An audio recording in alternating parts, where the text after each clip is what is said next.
I don't know if any footage recorded, but I got stuck in this tree. I was flying up this road and I lost my digital view.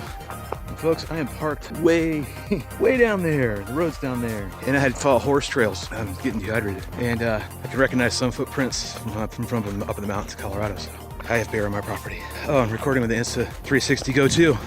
I'm out of breath. But look at all this. No one's bothered me all day. No one. All of it. It's amazing. Just gotta watch out for the bear, the mountain lions, and I would imagine some homeless people too, right? I hope it recorded the last flight. I don't know if it did or not.